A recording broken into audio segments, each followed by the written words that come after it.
all supporters. If you haven't, like, comment, share, subscribe for updates. Banger. Today's review, we're going to be doing the legendary Kris Kross, my favorite, The Bomb. We're going to be talking about production, the making of this album, photo shoots, video shoots, stories that y'all may have never heard. And we're just going to be getting into a whole bunch of stuff behind this album. Kick back and relax, hit that bell to get notified every time I upload a video. Without further ado, let's get into this. Now, around this time, Kris Kross, they have matured. They're no longer these little kids no more. And they're feeling their way around in the industry about this point. Of course, Jermaine Dupri is their producer, and they're basically going off of his tune, and he's giving them directions. Once it was time for them to come back into the studio and do another album, they have been exposed to a lot at this point, you know, success, women. So they started recording the album, and then some of the first tracks that they started recording was Alright, which is one of my favorites. The Alright track is sampled Just a Touch of Love by Slave. It has like that Atlanta sound, and it's more like still up tempo but still slow, and you can hear the legendary DJ Nabs scratching and doing him throughout the song. And so they were in the studio doing this, and I'm pretty sure that those lyrics that were being written it was fire. I wish that there was like footage of them recording this in the studio, but unfortunately, if you're going to get some of that type of footage, it's going to cost some change. It's going to cost some of that paper to get some footage like that. But they did this track, and the main idea of this is like, we fresh out of school, we becoming young men, and we gonna shine, we get our paper, we ain't come to plex with nobody. But for the ones who's dissing, we gonna also mention y'all in this as well. Y'all might hate us, y'all might love us, but it's alright. And so around this time, also, Kris Kross was dealing with some haters, like a group, Illegal, ABC. There was some events that was going on as well. This event at the Who's the Man premiere, where some hands was thrown and all that, which if y'all haven't heard about that story, y'all can watch that on the documentary, little short tribute that we did to Kris Kross some time back with me and my boy Jayin 88. There was some slugs shot at Kris Kross, and Kris Kross was returning back the fight. In my opinion, this whole The Bomb album, this is when Kris Kross, their main topic was their responding to all the negative stuff that these artists and rappers have been saying about them, and they not having it, because we the bomb, y'all niggas just some singers. So one of the next songs I want to talk about is The Bomb, which is where Kris Kross, they had discovered the Brat. So at this performance, Kris Kross had the Brat had came up there, and she had won the contest. She freestyled, and Kris Kross was like, damn, hey JD, man, we need to get her on the count, man. She hard, she tough. And they brought her in the studio, got her to get on the track, The Bomb, and there she goes. But when Kris Kross had did the interview with Donnie Simpson, Kris Kross and In Vogue had did this interview where one of the members of In Vogue had thought that the Brat was a guy, and Daddy Mac had corrected. It was like, that ain't no guy, that's a girl. Album. What's the one? Do you got one on the album too with the young man on there rapping with you guys? What's that now? There's a young man rapping on one of the songs with you guys. Let me see. It's a girl. It's a guy. No, it's a little guy. It's a girl. What song y'all talking about? It's a girl. It doesn't sound like a girl. She's bad. Well, no, it didn't, but she's bad. Mm-hmm. She's bad. Yeah, it's called, you talking about The Bomb? That's The Bomb. Yeah. Yeah. It's a girl. Oh, okay. That's the name. She's raw. She's raw. When you look at the video, you see, damn, bro, that's female ripping the mic. And so she became very close with Kris Kross. They had did a lot of showings and promos and stuff. This was before she had did The Functified, and she had recorded her legendary album. They was just taking her along like Immature had did. Quentin brought him along and let them see their success. So they did something like that. So they was recording all these albums, recording all these tracks for this album. Another track I want to talk about is Take 'Em Out. Now, Take 'Em Out is a strictly diss song. It ain't no sugarcoating and no nothing. We finna give y'all niggas the real. So Take 'Em Out is basically responding to all the crap, And Chris Kelly goes straight forward on to diss the group Illegal, and he said all y'all do is head a gut, but for me to you it sound like you swinging on these nuts. So for all the people who know about the group Illegal, they had one of their biggest hits was Head a Gut. About being hard until you saw me. So what you did was made a good head a gut, but for me to you it sounds like you're swinging on these nuts. And Illegal was very, very heavy on dissing Kris Kross at this point in time. They would always be dissing them in tracks and dissing Jermaine Dupri, talking about Kris Kross is not real rappers. Jermaine is writing their fucking lyrics, and they were like some hardcore ass kids, and they was going at them any chance they got. But Chris Kelly and Daddy Mac Chris Kelly went to awards. They had did a performance with I think it was like maybe before the awards or maybe after they received their awards, and they performed Jump and then they performed Warm It Up. But Kris Kross, Chris Kelly performed a verse from the song Freak the Funk, and he dissed them in front of millions of people, and he went up there next and he said, Teeny boppers that continue to say you never ever come my way. I'm waiting for that alphabet crew to make my day, so I can chop and drop them little punks quick and teach them never to mess with this cross out kid. But really though, you kill me, don't pretend that you wanna dump mad cause I'm bad and we made 5 million people jump. a lot of these tracks were produced by Jermaine, and pretty much surprisingly most of these tracks on this album was sampled. When you hear it, Jermaine was cold with them goddamn drum pads, man, them chopping up them loops. Jermaine Dupri is basically, in my words, in my opinion, I feel he's like the biggest sample god. Like he could take a old Mary Had a Little Lamb record and just turn it into some old serious gangster shit. The next track I want to talk about is I'm Real.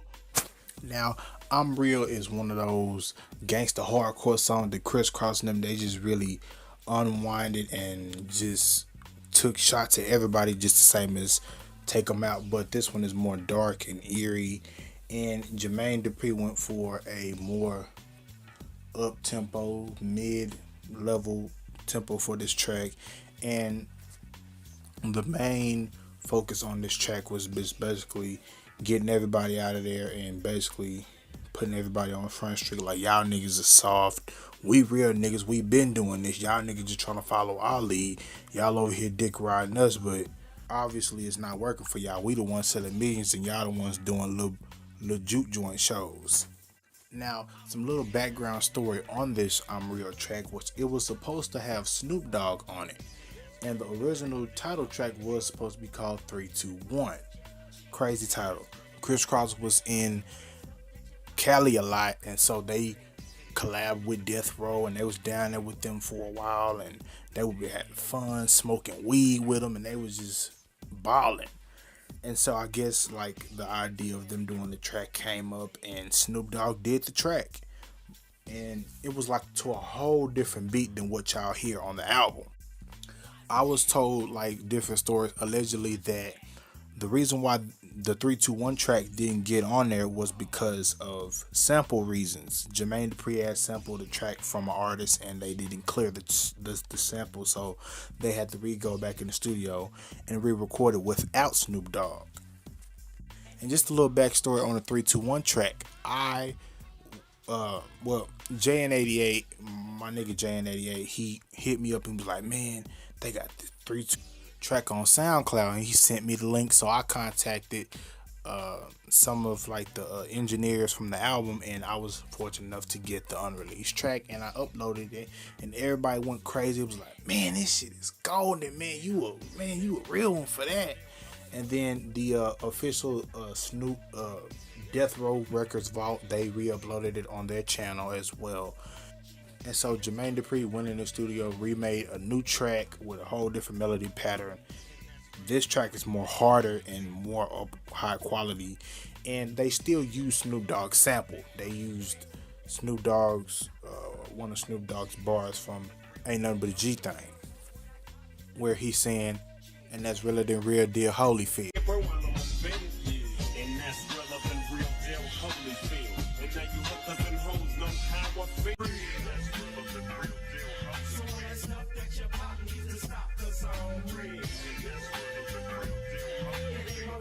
They did the video for it, and it was just this big blowout. They did the video, they had hummers all in it, and they was at some type of like radio station or something. I would have to ask DJ Nabs where were they, but DJ Nabs was there. Chris Kelly was working on some of the equipment, laughing, and they was just having the time of their lives. But you could tell that the vibe was like this was like a gangster setting. And me, being the person I am, my little Kris Kross, I was able to dig through and find some behind the scenes footage of the set of I'm Real. Now, this is when Kris Kross had hosted the Yo MTV Raps episode along with Ed Lover. You have Kris Kross on there, DJ Nabs, Jermaine Dupri, and they're being asked questions about the new beefs that had been brewing, and they've just been asking on upcoming projects that they're doing, and just a whole bunch of stuff. Cause I'm on the tour. That's right. I'm on the farm tour. Jayin. That's right. Jayin is all the punks out there that be dissing the Double K.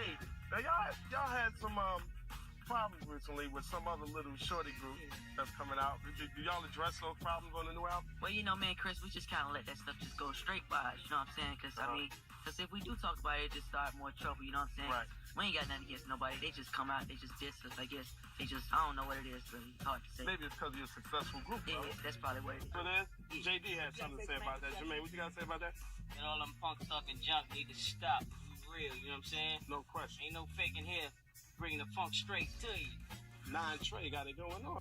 When I sent it to DJ Nasman, he was like, damn, man, I ain't know this even, forgot this even existed. And they filmed like the whole set. Of course, Chris Smith, brother was there, Looney, and Uncle Lamar, because they were a part of their careers, and they were, allegedly I heard that they were their chaperones. And one of my favorite parts of the behind the scenes of this is when Ed Lover, he was trying to plan too much, and he wound up touching Kris Kross's bodyguard, and he shoved his hand off of it. And like, man, that's hilarious to me. So y'all stay tuned for that. Kris Kross in full effect, right, Sid? Right, Sid? The Mo flow. Also, Kris Kross wind up doing a performance on Jay Leno. Now, this was something I wound up finding. Also, one of the big homies, they sent it to me. They was like, man, oh, look at this shit here, man. And I was like, oh, man, I'm going to most definitely shock the world with this one. I'm going to put this in there because this is something that have never been seen in decades. And I'm pretty sure that DJ Nabs, when you see this, DJ Nabs going to be shocked too. Like, man, what the hell? Because they was on tour when they was doing this. Also, this was like one of the first performances that they did, if I'm not mistaken. When you see Kris Kross, they are like standing on doing something like they did with Michael Jackson, where he's coming up out the floor, and you see Looney Smith, Uncle Lamar, you see JD, you see Nabs on the tables cutting up like he always do. Then you see Kris Kross and them performing I'm Real, but the uncensored version. So they was using the word nigga a lot. in the song, and I'm very surprised that they allowed them to do that. This interview, after they had did it, they did several other performances. They had did one where they had went to the Chinese Disney event where all like the Chinese kids, and I think this maybe been like a Korea or somewhere, like the Chinese New Year's event, where I managed to pull some of this footage out, man, where Kris Kross is at this amusement park, Disneyland, I think, and they were smiling and on these rides, having fun time of their lives. And I found it, and people was like, "Oh shit!" Like, man, you be finding some of the great stuff. And DJ Nelson was so hyped when they seen this, man. It was like, man, we ain't never even seen this. We didn't even know this here even existed. But as here you can see Kris Kross, they're riding on the rides. They're walking around, talking to different kids, giving them autographs and stuff, and playing with the kids. They're just doing them. And they also performed all right. But yeah, when the album released, it hit top charts all over the nation. It hit number 13 in the U.S. Billboard Top 200s. It hit number 2 in the R&B and hip hop charts, and it hit 85 on the German album charts. So Kris Kross was clocking that paper. And some of a little untold story that really brought Kris Kross and them back into the light again, which was some time back where Daz Dillinger had did this. The OG Daz Dillinger had did an interview with the big homie Nick, and he told the story on how Chris Kelly had an entanglement with Jada Pinckett Smith. And everybody was so shocked. It was like, oh my God, man, Daz really came out and told that story. So basically the story is about while they were down in Cali with Kris Kross, they were, I think this was during the recording of 321 and all that. Kris Kross and them was big weed smokers. Little did we know, that whole aura of totally crossed out, that was them when they were kids, but now that they're getting older, they experience it with the weed. Now they experience it with the green. After they were in a hotel room, and Chris Kelly was, talking to Jada Pinckett, and they answered the door, and they was like, oh shit, nigga, Jada Pinckett at the door. And Daz Dillinger was like, damn, boy, that nigga Chris got game. That was our homies right there. You know what I'm saying? We kicked it with them all the motherfucking time. Wow. That was the first dude I seen. You think Jada Pinckett was entangling? She was entangling with Chris Kelly from motherfucking Kris Kross, because Kris Kross was in the room and he was like, Jada Pinckett is at the door, but don't leave. Take this weed. Chill. We like, damn, that motherfucker gave us an ounce of weed. We gonna kick it right here. Then he came back in, he said, yeah, that was Jada Pinckett. I'm like, damn, this is fucking Jada Pinckett at a young age. Wow, Chris Kelly was that? 1993, around that way. Wow. Yes, she was entangling me. Shout out to Jada. Another thing I want to mention is the DJ Navs break. Ooh-wee! Man, DJ Navs must have drunk some 8-ball, some bull, something. DJ Navs was scratching the hell out of this record, man. DJ Navs, it's a difference between when you could DJ certain records and just make some cuts or whatever. DJ Navs has a pace that he always had to keep up with. If you look at a lot of footage with DJ Navs, he's one of the most fastest DJs that you've ever seen in your life. Even with him on the 25th anniversary of So So Def, when Kris Kross had performed, he was scratching fast as hell, man, and he wasn't missing a beat either. On this DJ Navs break, he wasn't doing no playing. He was energized like hell. Much love to my nigga DJ Navs, bro. But yeah, I hope y'all like this album review as much as I did. I'm going to come with some more bangers.